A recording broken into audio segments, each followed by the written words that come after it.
2537 SH as on the notified case that is on 1/1/1975 which is liable to be surrendered to the government under this act.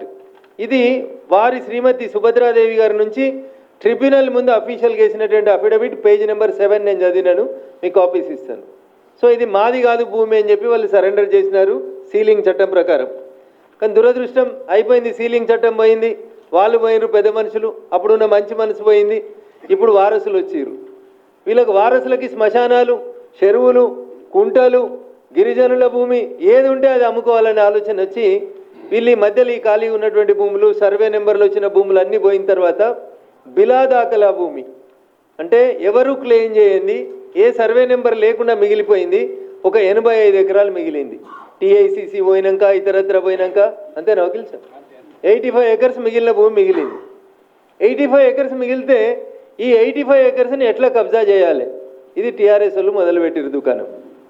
పాత TRS నాయకులు దుకాణం మొదలుపెట్టి 2009-10లో pending ఉన్నటువంటి government proceedings అన్ని ముందుకు తెచ్చి 2023 November దాకా వాళ్ళు ప్రయత్నం చేశారు.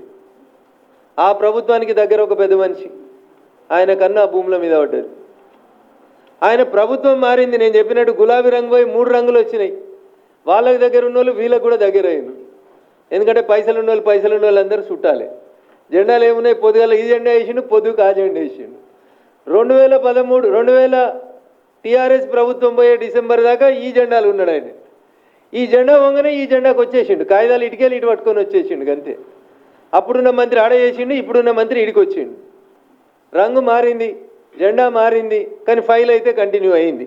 2009లో మొదలైనటువంటి ఈ ఫైలు కంటిన్యూ అవుతూ ముందుకు వచ్చేసింది.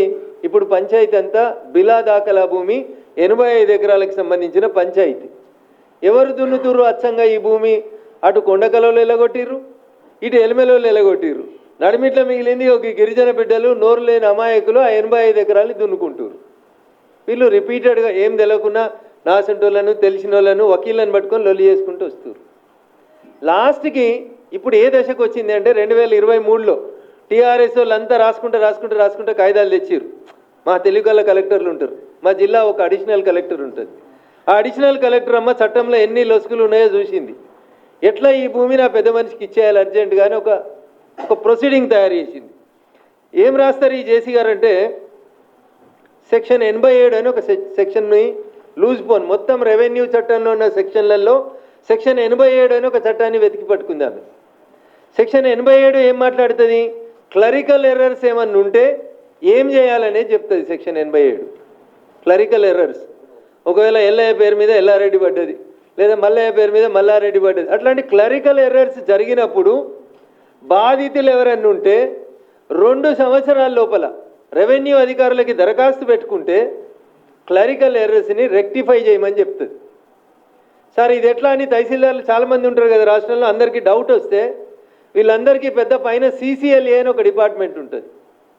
టీఆర్ఎస్లో ఆ సారే ఉన్నాడు CCLA, కాంగ్రెస్లో కూడా అదే సార్ ఉన్నాడు.